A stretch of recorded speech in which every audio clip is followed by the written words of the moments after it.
senhora está ao vivo. Já pode falar? Boa tarde a todos. Agradeço muito a presença de todos aqui nesta live. E enquanto aguardamos a doutora Mariana ingressar aqui para uma conversa, eu agradeço muito que tenham vindo nos prestigiar. Esta é uma primeira ação deste tipo da AMANSU, Associação dos Magistrados de Mato Grosso do Sul. Esta associação já existe há 40 anos, congrega os juízes do nosso Tribunal de Justiça de Mato Grosso do Sul e é a primeira vez que eu saiba que a gente inicia com uma série de lives onde as juízas vão falar com suas convidadas. Enquanto aguardamos a Mariana, eu já vou até me apresentando. Sou Maria Isabel Rocha, fui magistrada do Tribunal de Mato Grosso do Sul, exercendo cargos de juíza de direito e de desembargadora no final da carreira, e me aposentei. E desde então, praticamente coincidindo, exerci então a função de diretora da mulher da nossa Associação de Magistrados do Mato Grosso do Sul. Esta diretoria da mulher foi criada no ano passado pelo doutor presidente da AMANSU, doutor Eduardo Cira Wegner, em 8 de março de 2019, com o intuito de realmente unir as magistradas e a conversas, interesses comuns, objetivos que possam interessar todo mundo. Boa tarde, Mariana. Já estava aqui contextualizando. Eu já me apresentei, já passo a palavra para você se apresentar. Tá bom, desembargadora, fica à vontade. Boa tarde. Então, eu já passo a palavra para você se apresentar, Mariana, porque eu já estava falando antes de você chegar.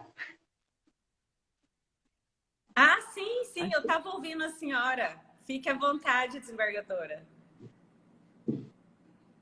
A Mariana também é juíza de direito da comarca do Rio Brilhante e aceitou meu convite para vir conversar, para nós conversarmos juntas sobre um tema importante, que é mulher, cidadania e política. É um tema muito amplo, nós somos bastante audaciosas, né? Porque uma hora não dá para falar sobre isso. Então, são breves pinceladas, se vocês podem dizer, sobre um tema tão importante. Eu gostaria também de dizer aqui a todos que a gente se situa num país de extrema desigualdade, né? Onde a cidadania ainda está inconclusa para alguns setores.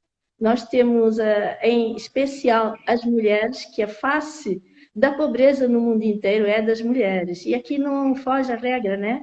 E então as mais pobres, as que têm empregos mais precários, as que encontram maior dificuldade para entrar no mercado de trabalho e as que são realmente excluídas do mercado de trabalho, dispensadas mais depressa em tempos de crise, são as mulheres. E com certeza ainda mais as mulheres pobres, as mulheres negras, as mulheres indígenas, as mulheres da periferia, da zona rural, que não têm todos os equipamentos de cidadania que seriam desejáveis. Então, a gente está se situando nesse contexto, mas tentando trazer, especialmente hoje, eu vou iniciar por um resgate um pouco de como a cidadania se construiu aqui sob influência de civilização ocidental, né, e da cultura que a gente herdou. E, na verdade,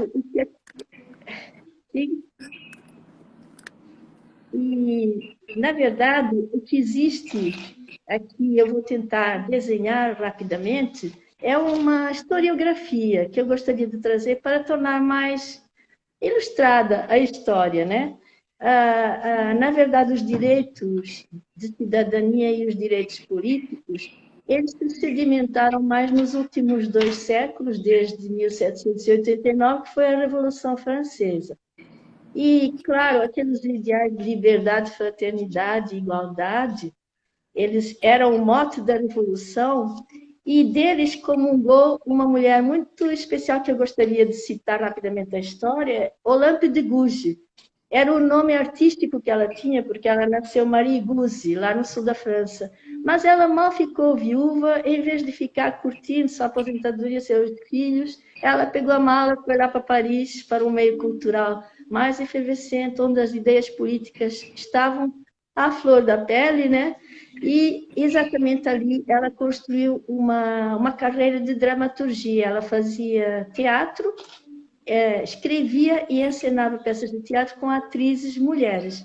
E nessas peças de teatro não eram qualquer coisa, eram peças onde ela defendia ideias bastante avançadas para a época, como as ideias de igualdade, de não submissão entre os sexos, entre os gêneros, de defesa do divórcio, defesa da autonomia da mulher perante seus maridos, defesa da sua propriedade de bens que os maridos administravam e não elas. Ela tinha também aquele viés mais social de se preocupar com as mães solteiras, com os trabalhadores do sexo, com os negros. Ela era abolicionista. Ela escreveu uma peça de teatro que era A Escravidão dos Negros, era essa peça. Os desempregados, ela sugeriu criar oficinas nacionais para trabalhar, para conseguir agregar essas pessoas e também abrigos para acolher crianças que as mulheres não pudessem cuidar enquanto trabalhavam. Então, todo um viés que é parece bastante moderno ao nosso viés hoje, e, sobretudo, a educação de qualidade também. E denunciava privilégios de classe. E foi por isso que ela entrou nessa Revolução Francesa como uma revolucionária mesmo. Só que, quando saiu a Declaração do Homem e do Cidadão, e vocês podem pensar, que bom, né? Resolvido. E não estava nada resolvido, porque o cidadão ali era o cidadão indivíduo masculino. Estavam excluídas as mulheres dessas conquistas, né? E ela se desiludiu muito. E ela escreveu contra o antigo regime e também contra o novo, que era a época do terror lá na Revolução Francesa. E ela dizia assim para as mulheres: mulheres, não sejam cegas, vejam o que a Revolução trouxe de vantagem para vocês, a opressão continua, a desigualdade também. Até quando vocês vão ficar? Então, ela conclamava as mulheres. Claro que ela trouxe essas ideias bastante perigosas, e naquele momento de convulsão social e política, ela foi simplesmente sentenciada e condenada à morte, e de repente, em 24 horas, ela estava guilhotinada em 1793. Mas as ideias dela realmente... eu esqueci de dizer que, para contrapor a Declaração dos Direitos do Homem, ela fez uma Declaração dos Direitos da Mulher, né? E da cidadã, onde exatamente ela dizia: tudo aquilo que vocês têm para vocês, vocês estão negando às mulheres, né? E, inclusive, ela falou: a mulher tem o direito de subir ao patíbulo e ao cadafalso. Então, deve ter também o direito de subir ao púlpito e à arena política, às tribunas políticas, né? Ou seja, fazer parte da legislação, nas leis, né? E ela ainda falou assim: a Constituição é nula se a maioria dos indivíduos que compõem a nação não cooperou na sua redação. Então, ela falava que o homem, tornando-se livre, porém, ainda era injusto com relação às mulheres. Bom, aí, depois dessa história da Olympe de Gouges, eu gostaria de falar que isso exerceu bastante influência. Temos um outro nome, da Mary Wollstonecraft, que criticou o grande Rousseau, né? Rousseau tinha escrito um livro, Emile, sobre educação, onde ele dizia que as mulheres não valia a pena educá-las de qualidade, porque elas eram intelectualmente inferiores, então não valia a pena. E a Mary disse: não, as mulheres são capazes, apenas elas não estão tendo o preparo e a educação formal de qualidade que têm os homens. Ela respondeu a respeito disso. Isso teve eco no nosso Brasil com a Nízia Floresta, lá do Rio Grande do Norte, que em 1832 escreveu um livro nesse sentido, que as mulheres deveriam ter acesso ao ensino de qualidade. As mulheres nessa época não tinham acesso a faculdades, que só vieram a ter em 1879, quando a primeira médica foi formada pela Faculdade da Bahia, Universidade da Bahia, Rita Velho Lopes. Então, veja, a luta pela educação de qualidade, né? Mas, voltando ali à França, existiu também apenas não a movimentação das mulheres cultas da época, mas também das mulheres trabalhadoras. Tanto é que estávamos em plena revolução, final da Revolução Industrial, né? Mulheres fazendo jornadas de 17 horas diárias, exploradas, recebendo 60% do que recebiam os homens e revoltando contra a exploração, né? E na Inglaterra só foi aprovadas as 12 horas de trabalho em 1818 para mulheres, né? E o que aconteceu? A Flora Cristã, na linha do socialismo utópico lá na França, ela defendia trabalhadores e trabalhadoras, já tinha um viés mais político nessa luta. E ela escrevia, propunha sindicatos e dizia que dentro do proletariado a mulher era duplamente explorada, porque além de ser explorada pelo patrão, era explorada por seu marido. E ela dizia assim, a maioria dos homens oprimidos encontra um ser para oprimir, que é a sua mulher. Ela é a proletária do proletário. Essas são as palavras dela. E aí se exerceu uma certa influência, bastante influência na época. E passando para os Estados Unidos, eu estou fazendo um resumo histórico no sentido do que poderia ter influenciado e influenciou as ideias aqui de emancipação no Brasil.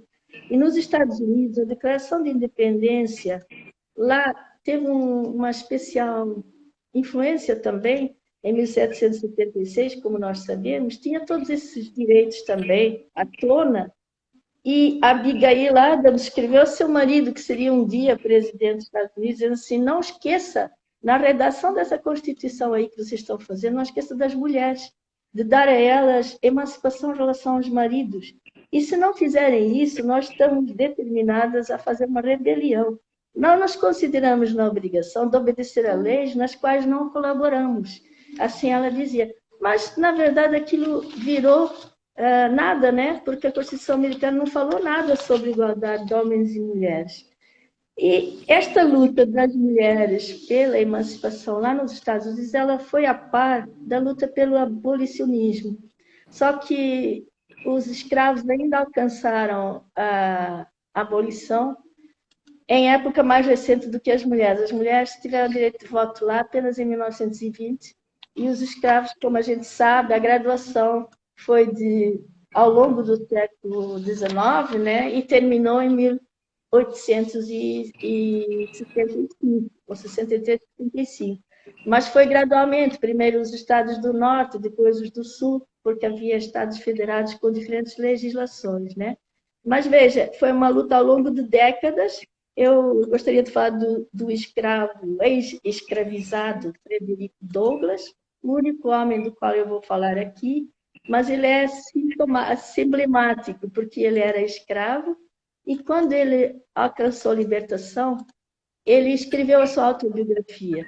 E claro que tinha passagens emocionantes, como aquela que ele diz que só viu sua mãe 2 vezes na vida, porque a mãe morava numa fazenda próxima, mas não tinha acesso ao filho, os filhos eram separados dos pais, e ela só 2 vezes foi visitá-lo, andou 4 horas a pé, ficou 15 minutos e voltou de novo.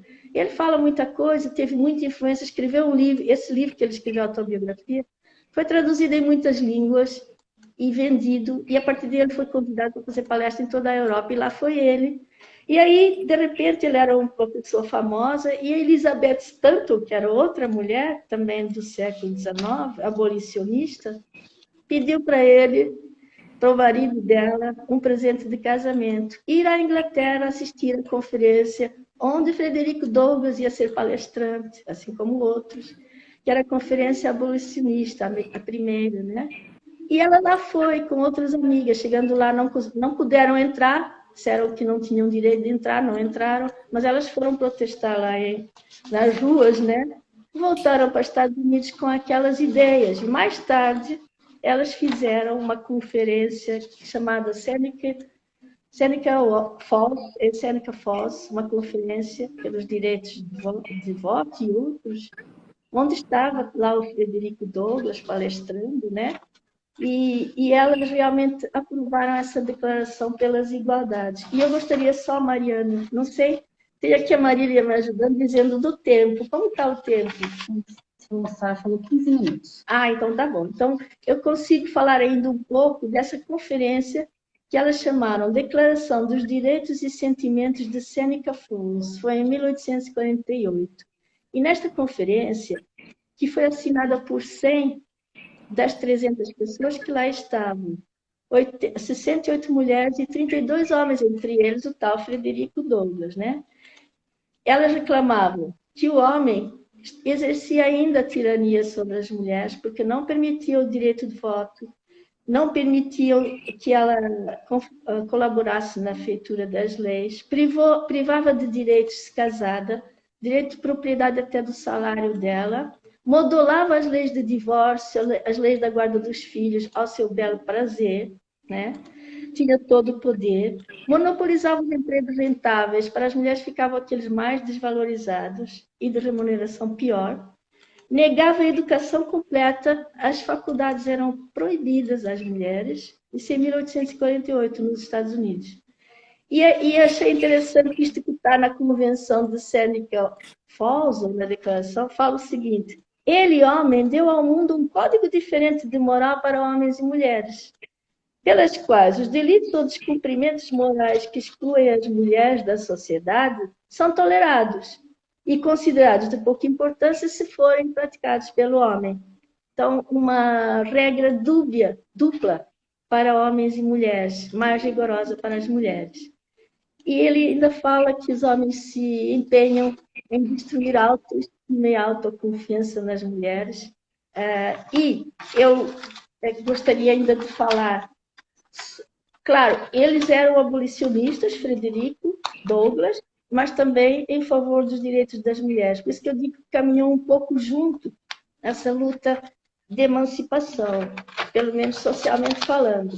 E eu gostaria de falar da Sojourner Truth, que é uma mulher ex-escravizada, que se chamava de Peregrina da Verdade, porque ela, a uma certa altura, ela enveredou pela religião e foi ser pregadora da religião pentecostal, né? Da igreja pentecostal. E essa mulher, ela era ex-escrava, tem uma história fantástica, como muitos escravos, eu recomendo ler. E ela foi escravizada, ela nasceu escrava lá no estado de Nova York, quando ainda não tinha sido abolida a escravidão, ela é de 1897, né? E só que ela viveu alguns anos e foi vendida várias vezes como escrava, né? E um certo dia o seu senhor prometeu para ela a emancipação, a liberdade, porque já estava quase para ser aprovada a abolição, né? Só que ele não cumpriu a promessa e ela ficou revoltada e fugiu com a filha mais pequena, mas os filhos maiorzinhos não pôde levar porque pertenciam ao senhor, né? E ela foi. Na volta daí houve a abolição em Nova York da escravidão e ela voltou. Qual não é o seu espanto? Chega lá com o seu ex-senhor, né? O senhor, ele tinha vendido a criança, o seu filho de 5 anos. E aí a Sojourner Truth foi a primeira mulher negra a entrar com processo contra o homem branco para reclamar o filho de volta. E ela conseguiu na justiça esse direito. Então, uma mulher assim forte. E um dia ela fez um discurso célebre em Ohio que ele ecoou até os nossos dias. Isso foi em 1851. Era uma convenção, uma reunião de igreja, onde havia alguns membros da igreja e estavam discutindo que a mulher não podia mesmo ter os mesmos direitos, porque, afinal de contas, o Cristo era homem, a primeira mulher foi uma pecadora, elas eram pessoas frágeis, então não podiam ter os mesmos direitos. Aí ela levantou, disse que ela tinha 1,80 m de altura, uma voz bem forte, né? E ela disse: posso dizer algumas palavras sobre o direito da mulher? Porque eu penso que estão espremidos entre os negros do sul e as mulheres do norte. Os homens estão espremidos, todos eles falando sobre os direitos. E os homens brancos, muito em breve, ficarão em apuros. E ela disse assim: aqueles homens ali dizem que as mulheres precisam de ajuda para subir na carruagem, que devem ser carregadas quando atravessam a lama e que merecem melhor lugar. Mas nunca ninguém me carregou na carruagem, nem me carregou para atravessar a lama e jamais me ajudaram. E eu não sou uma mulher? Olhem para mim, olhem para o meu braço. Eu capinei, plantei, juntei a colheita, como qualquer homem. Sou tão forte como qualquer um. Eu não sou uma mulher? Não sou mulher? E ela dizia: eu poderia trabalhar tanto e comer tanto se tivesse o quê? Como um homem. E também aguentei as chicotadas. E não sou uma mulher? E aí ela fala, eu pari 13 filhos e vi a maioria deles ser escravizada. E quando eu reclamei com a minha dor de mãe, não estava ninguém lá para me ouvir, só Jesus. E eu não sou uma mulher.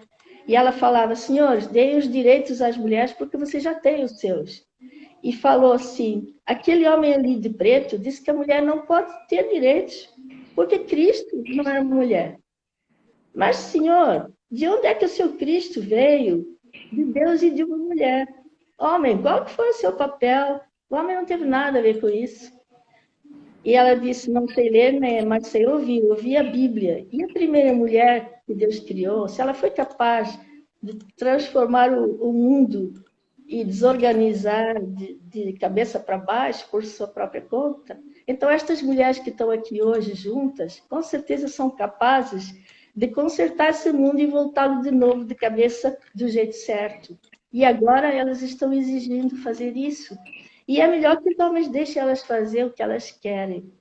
E ela ainda disse, pobres homens, estão em confusão, não sabem o que fazer, porque o pobre escravo está chegando, a mulher também está chegando, junto com os homens, estão se levantando e estão vindo sobre este homem.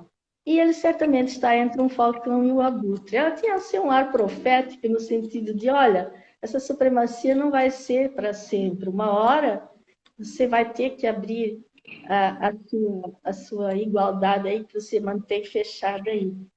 Então, essas mulheres, veja essa mulher, Sojourner Truth, ela teve um eco até o século XX, porque se você olhar a fala, o livro de Bell Hooks, ela fala, e eu não sou uma mulher, e ela fala nesse feminismo classista, né? Ela diz que naquela época, Sojourner já falava do feminismo classista, criticando que teria que haver uma vertente feminista também de trabalhadores, um feminismo mais ao tipo do que hoje se fala, dos 99%, né? Mas ela disse que havia uma diferença entre os feminismos, aquele de classe, das mulheres cultas e o das trabalhadoras que sofriam mais, né? Isso realmente é verdade, mas vejam, está até hoje ecoando essa fala da Sojourner, que eu acho muito forte.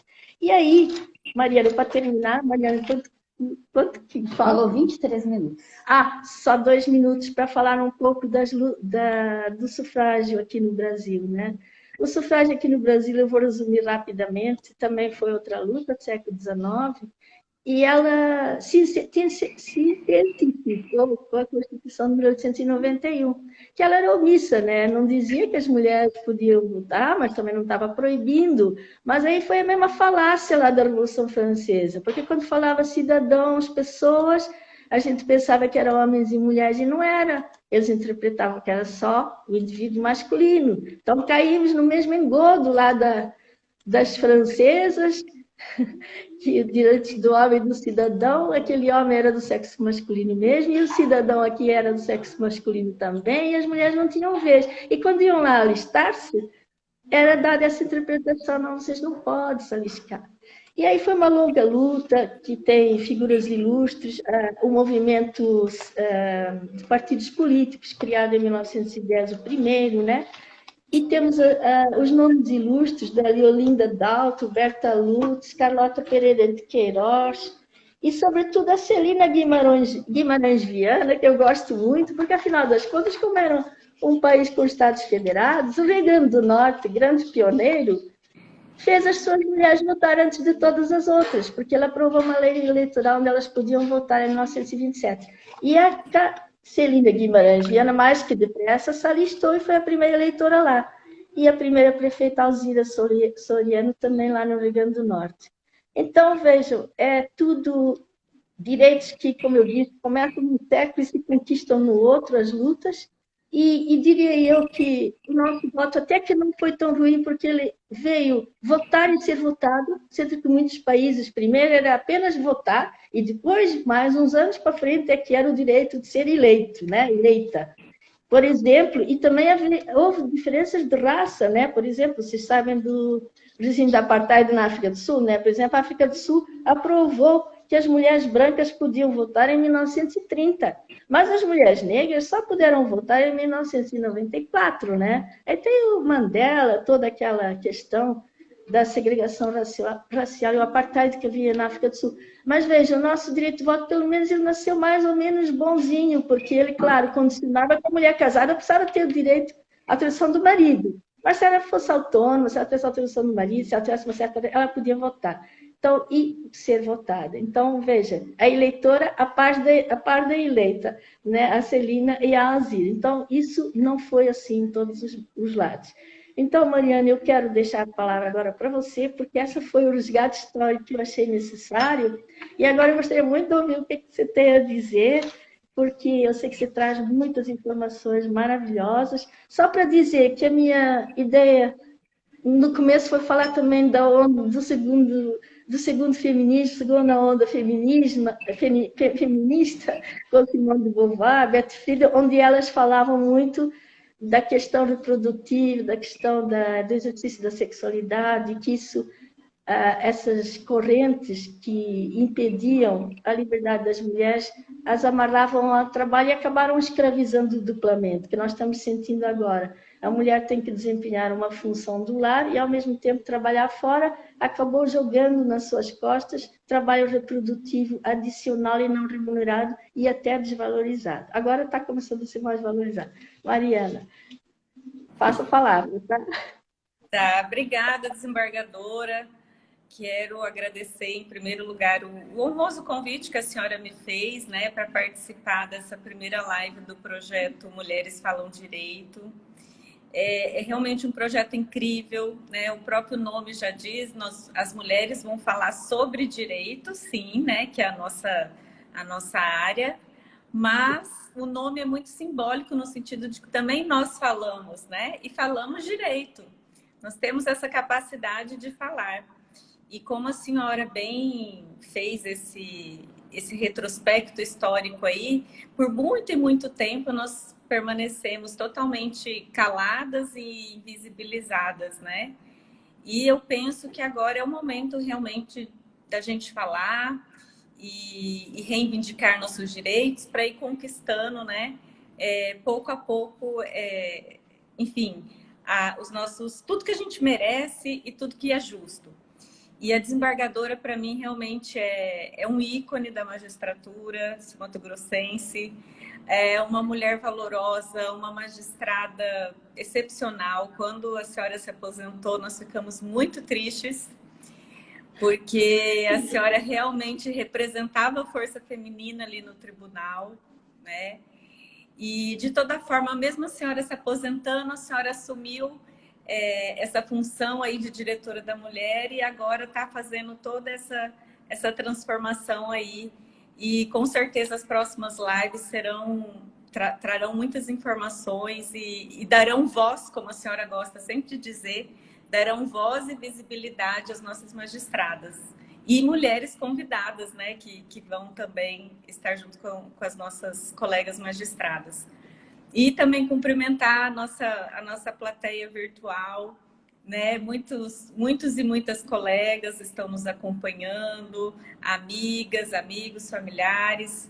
Então, muito importante, e estaremos juntas aí também nas próximas acompanhando, né, desembargadora? Bom, agora já vamos tratar direto do assunto. Como a senhora falou, é um assunto bem amplo, né?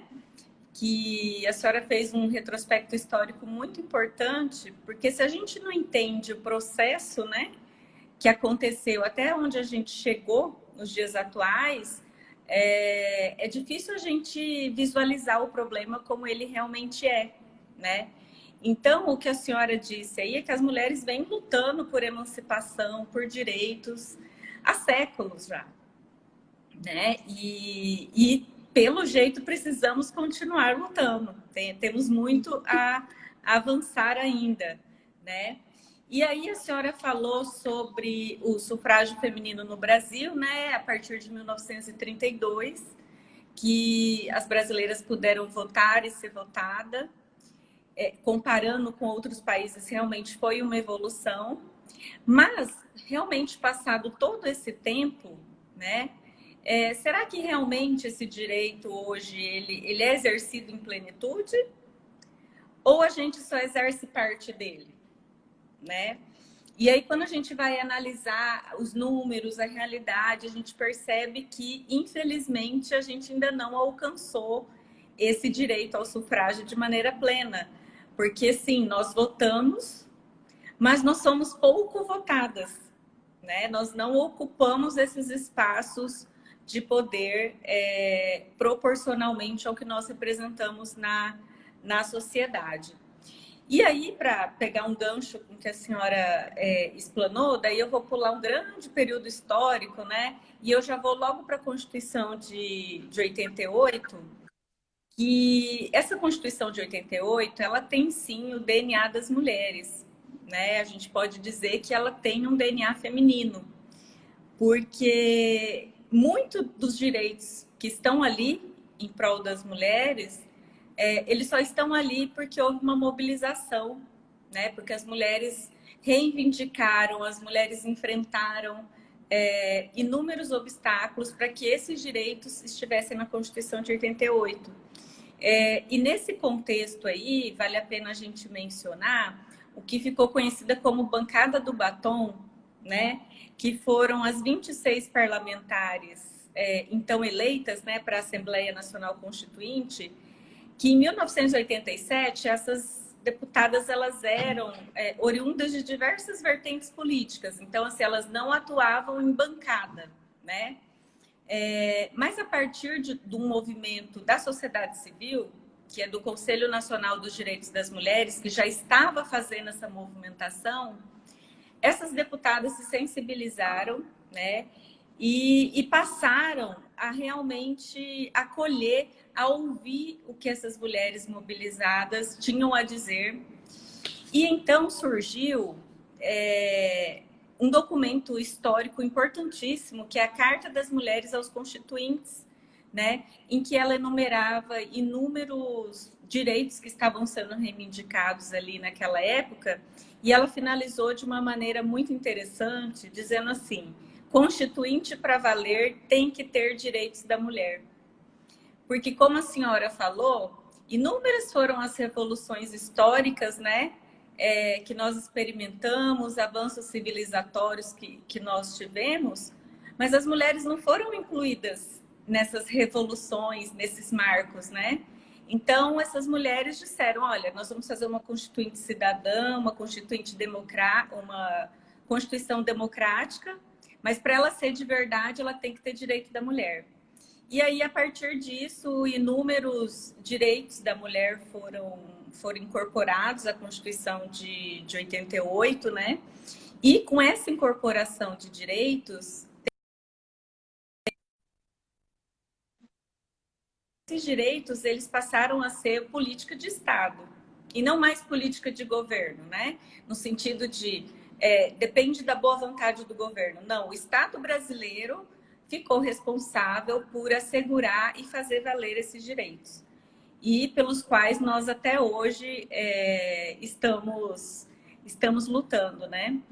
E aí no artigo 5º, né, que é visto por muitos e muitas aí como o ponto alto, é que homens e mulheres são iguais em direitos e obrigações nos termos dessa Constituição. Então ele cita expressamente homens e mulheres. Isso tem um peso simbólico também muito grande, porque, como a senhora falou, era sempre assim: direitos dos homens, declaração dos homens, e aí a Constituição disse homens e mulheres, né? Foi muito importante, pelo menos para esse reconhecimento formal, né, no papel dessa igualdade de direitos.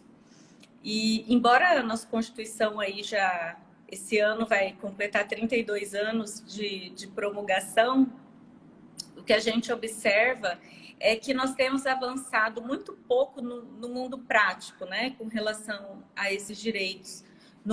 As leis têm sido muito importantes, têm trazido grandes avanços, mas na parte prática, infelizmente, a gente ainda tem muito a percorrer. E aí, já para entrar direto no nosso tema da questão eleitoral, né? Isso é visto a olhos nus, assim, quando a gente analisa a representatividade feminina, né, no espaço político partidário. as mulheres ocupam pouquíssimos espaços de poder, né, em geral no Brasil, no executivo, no legislativo e no judiciário. O judiciário, embora ele tenha sido o último dos poderes a admitir uma mulher, atualmente ele é o que tem o maior número de mulheres, cerca de 33% dos juízes e juízas são mulheres, né? Mas acredita-se que isso se deve muito à forma de ingresso, né? Que é o concurso público. Então, a gente acaba tendo uma certa proteção nesse sentido, né?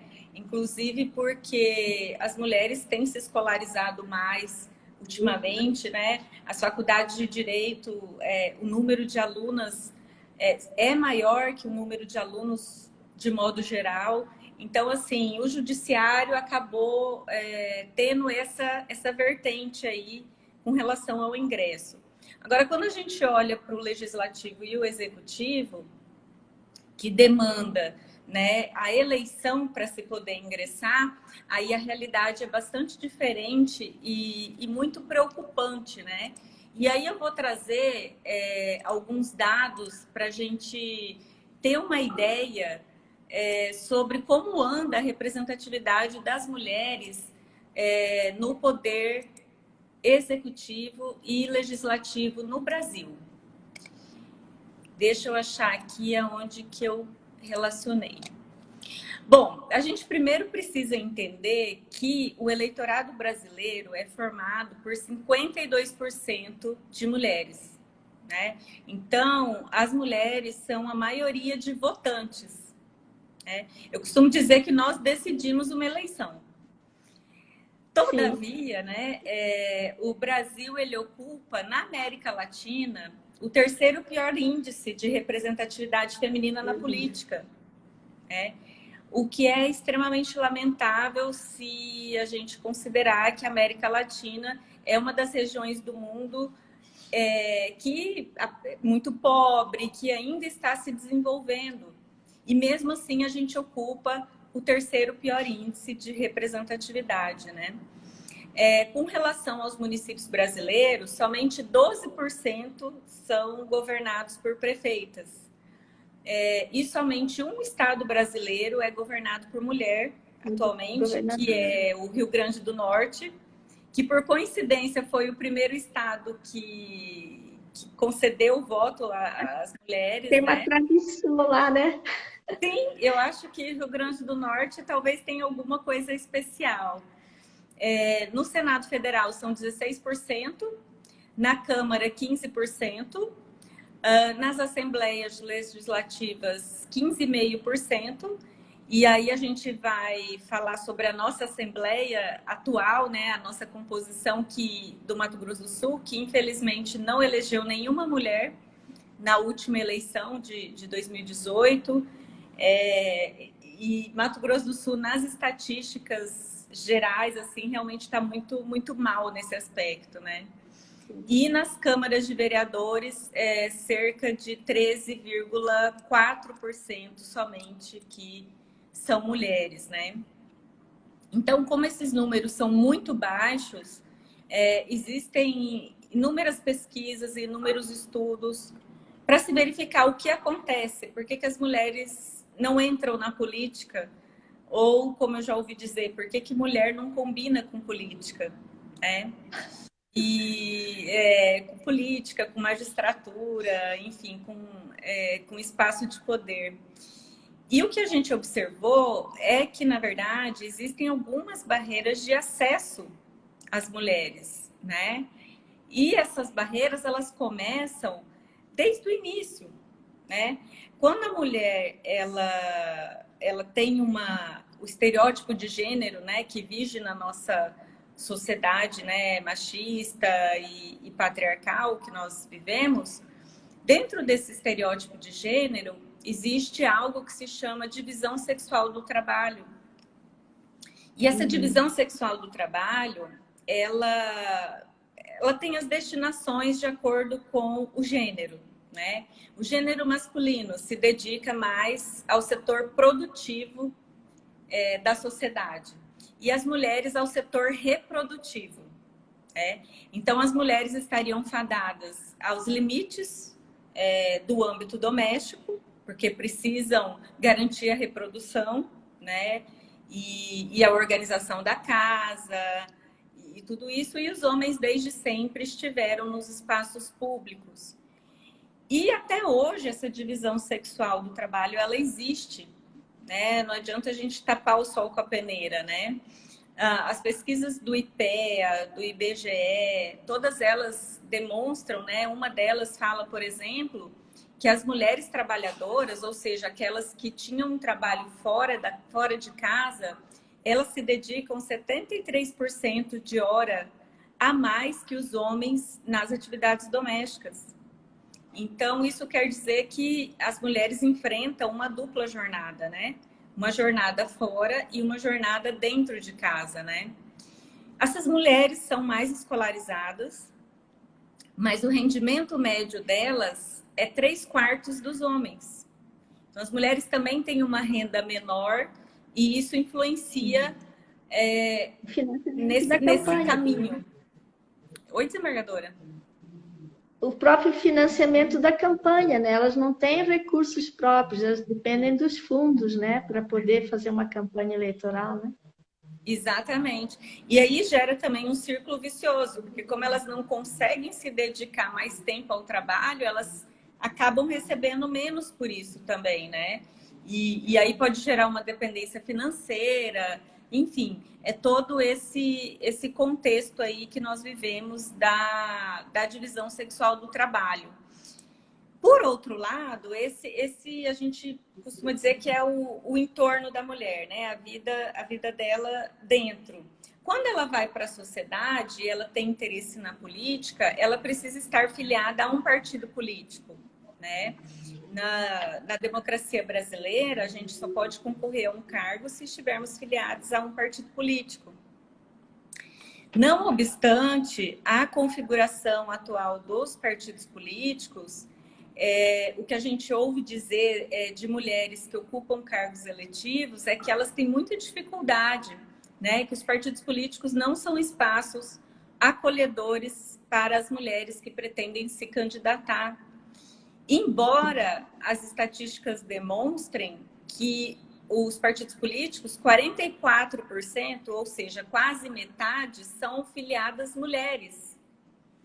Isso quer dizer o quê? Que para trabalhar na base, para ser filiada ou para atuar em apoio à campanha eleitoral, ou seja lá o que for, as mulheres servem. Né? Carregar o piano, né? Carregar o piano.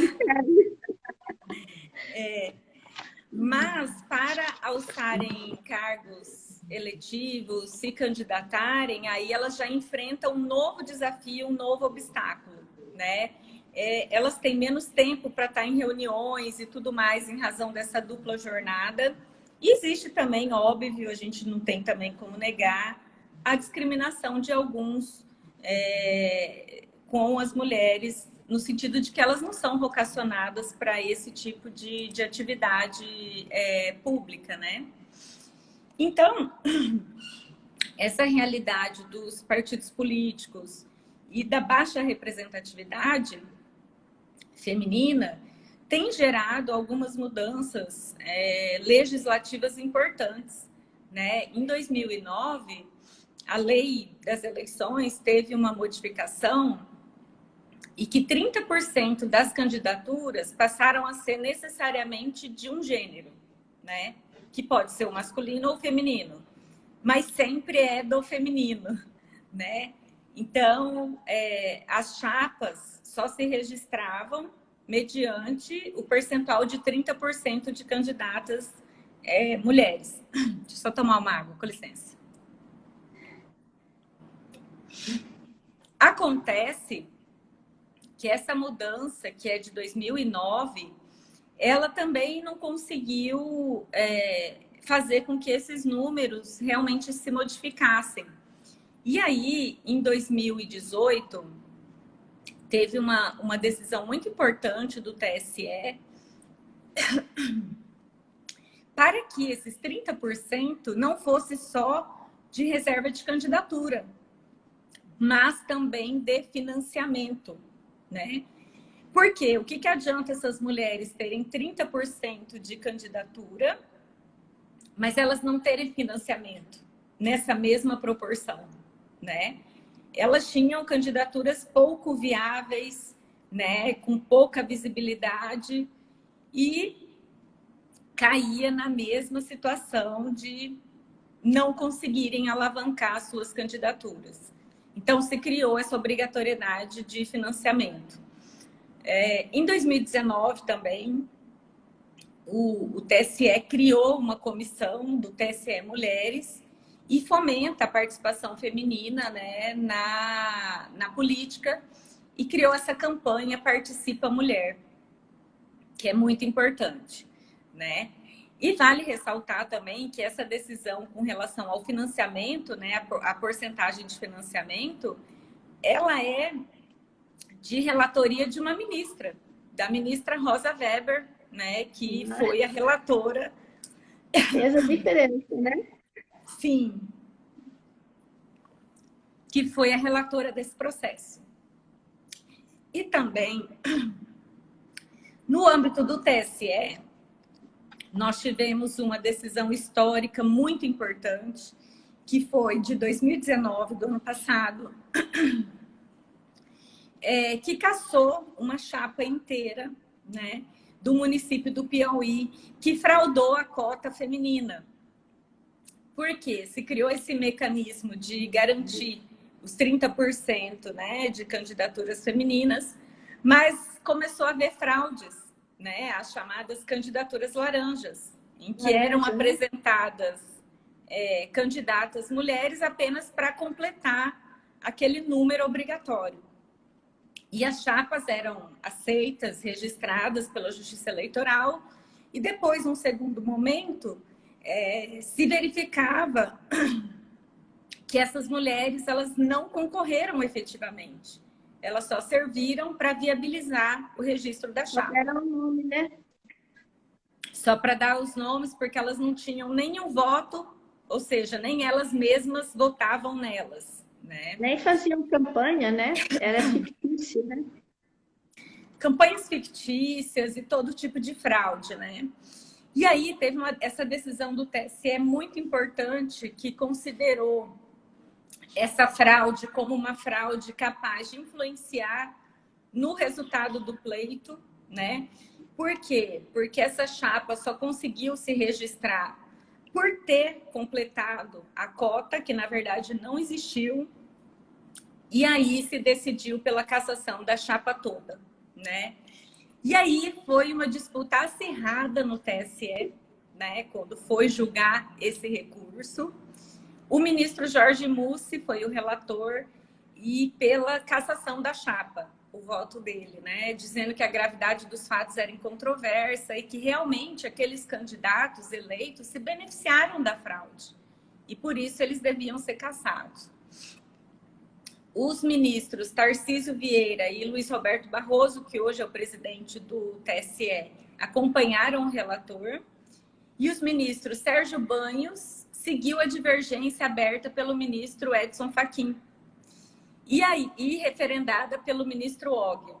Então ficou 3-3 e o voto de Minerva foi então da presidente do TSE na época, a ministra Rosa Weber, que desempatou esse placar em favor da tese do relator pela cassação de todos os candidatos. Então, essa decisão realmente foi um alento, porque ela cria sanções concretas, né, aos partidos que não obedecerem ou fraudarem essa cota de candidaturas femininas. Para as candidaturas desse ano, nós temos algumas novidades, né? Considerando que a emenda constitucional 97 vedou que a partir de 2020, ou seja, a partir dessa eleição, as coligações, não pode mais haver coligações para as eleições proporcionais. Então, assim, os partidos terão que apresentar o seu rol de candidatos e não mais a chapa, né, que é a congregação de vários partidos. cada partido que se pretende eleger vai ter que obedecer essa cota de 30%. Então, isso pode ser algo que vai melhorar, né, o número de candidatas. E também o TSE, em razão de toda essa campanha que está havendo, tem instruído muitos juízes eleitorais, nos dado subsídios, né, para que a gente possa julgar realmente se houve ou não fraude às cotas femininas, né? Então, isso é muito importante. E considerando essa decisão do TSE, que cassou todos os que foram eleitos baseados na fraude, isso também é algo que os partidos vão ter que repensar sobre esse procedimento, né? Eles vão ter que incorporar as mulheres desde o início desse processo de escolha dos candidatos e candidatas, para realmente as mulheres entrarem com força para serem eleitas, fazerem as suas propagandas e conseguirem votos, né? Que esse é o espírito das eleições, né? Que a melhor proposta vença. Mas como que as mulheres vão apresentar as propostas se elas não têm espaço para isso, né? Então... E aí, Mariana, ainda tem uma questão que chama-se a teoria da massa crítica, né? Não com relação apenas à política, mas em relação a tudo, que quando um grupo é minoritário dentro de qualquer lugar de trabalho, de carreira, ele tem muita dificuldade de se afirmar com ideias próprias ou divergentes se ele não alcançar pelo menos mais de 15%, porque ele fica uma minoria muito reduzida e não consegue se opor com eficácia, ele é meio que constrangido, né? As reações e o debate político ele é muito diálogo, muito confronto, um confronto no sentido positivo, né? O confronto de ideias. Então, as mulheres precisam estar muito bem preparadas para defender uma ideia, né? Saber, e o preparo, como dizia aqui também alguém, falava curso para mulheres, é ótimo, mas faça com o viés de mulheres, não é o homem que vai dar o curso à mulher como é que ela há de ser eleita, talvez possa até alguns homens fazer isso, mas as mulheres que já estão na política, que têm também esse papel de mentor, dizer, olha, eu estou lá e eu passei por isso e aquilo, e talvez elas possam ajudar a construir esse modo de a mulher transitar dentro do meio político sem tanto desconforto e estranheza, né? Porque um grupo muito reduzido como nós temos agora, 10 a 15%, é muito difícil a mulher realmente conseguir levar à frente seus projetos, suas ideias, numa minoria tão pequena, né? Uma minoria realmente acachapante, né? Como se diz, não sei como é que se chama aqui. Bem complicado, né? E muitas mulheres que já estão lá, elas não têm essa perspectiva de atuar em prol das demandas femininas, né? Porque, assim, para que serve a ocupação desses espaços de poder? Para que a nossa perspectiva seja colocada na mesa, né?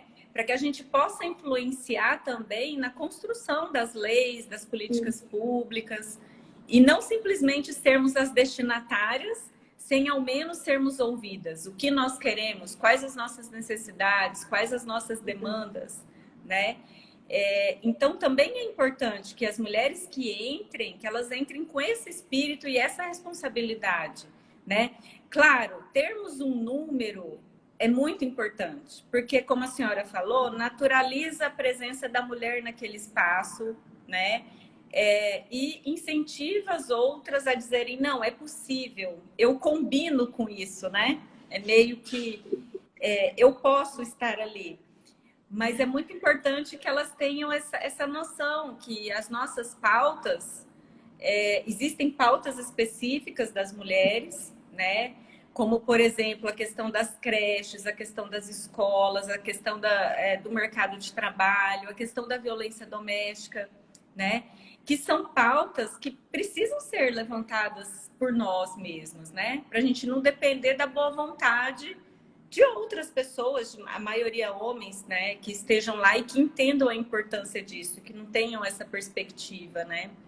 E o debate político, ele tem que ser plural, né? Ele tem que se valer das mais diversas perspectivas e visões. E o que a gente percebe hoje é que ela se vale da perspectiva masculina, né, majoritariamente, e aí fica comprometido o princípio da representatividade da democracia, né? Certo. Mariana, a Marília me avisou que faltam 5 minutos para a nossa live terminar, voou, né? E a gente teria tanta coisa para falar, mas eu quero que você prossiga e continue esses 5 minutos, porque é uma satisfação ouvir você falar tudo isso com tanta segurança, tão ciente de todas as normas, de todo o funcionamento da política, né? E olha, nós trouxemos hoje 3 palavras femininas: mulher, cidadania e política. Estou feliz também por isso. É um simbologismo, né? Vamos falar as coisas no feminino para dar mais prestígio às mulheres. Continua, Mariana, por favor. Sim, são 3 palavras femininas, assim. E dizer que política, nós estamos fazendo política agora, né? E todos e todas que nos assistem também estão fazendo política nesse momento. Dizer que política a gente não exerce só num cargo, né? A gente exerce quando a gente se importa com o coletivo, quando a gente quer viver num mundo melhor, né? Quando a gente quer influenciar nas tomadas de decisão de quem nos governa, né? E eu acho que nós mulheres temos todo o direito, sim, de participar desses processos, não só como eleitoras, não só como cabos eleitorais, né, nos partidos, né, que são esses espaços que nos são reservados como regra, mas também como líderes, né, que têm todas as condições de propor ideias, de propor debates, né, de discutir as nossas pautas, discutir a pauta do Brasil, da economia, da segurança, né? Enfim, basta dizer, por exemplo, que nessa pandemia, os países que se saíram melhor da crise são países governados por mulheres, né? É verdade. Então, assim, será que nós não temos mesmo vocação para esse espaço, né? Ou será que nos falta oportunidade, nos falta acolhimento, nos falta espaço, né? Eu acho que é mais ou menos por aí. Com certeza. Eu gostaria de falar uma gracinha que eu vi na internet, dizendo que a vida das mulheres nunca foi e não é um remix de Frozen. É um caminhão empurrado 24 horas sob o sol do meio-dia. O patriarcado nos exigiu empurrá-lo de salto alto com um sorriso nos lábios bem pintados. Mas eu não acho ruim a bancada do batom, esse nome é ótimo, os lábios pintados também. A gente pode conciliar as coisas, mas a gente pode sim enfrentar assuntos sérios, como você enfrenta nas suas decisões judiciais, como toda mulher enfrenta na sua profissão, das mais... Ainda agora faleceu recentemente uma cientista da NASA, né, que foi homenageada aquelas matemáticas ilustres da NASA. Não há setor onde a mulher não tenha mostrado seu brilhantismo. Então, o lugar de mulher também é na política. O lugar de mulher e de política da mulher também é no orçamento, que a gente não falou de orçamento, mas controlar o orçamento, controlar a transparência. Nós somos bem controladores dentro de casa, então precisamos controlar também lá fora, porque a gente tem que administrar a polis, né? A sociedade, a cidade, tal qual a gente administra muito bem o lar. Então, não sei por que a gente não... Assim, aliás, sabemos, né? Estamos discutindo isso, mas precisamos debater mais e nos fortalecer umas às outras, mostrando às meninas, né? Como eu falei, às vezes a luta de um século vai ser para nossa filha, nossa neta, nossa bisneta, mostrando às meninas que pode demorar, mas vai chegar essa igualdade, tenho plena certeza. Sim, que eu acho.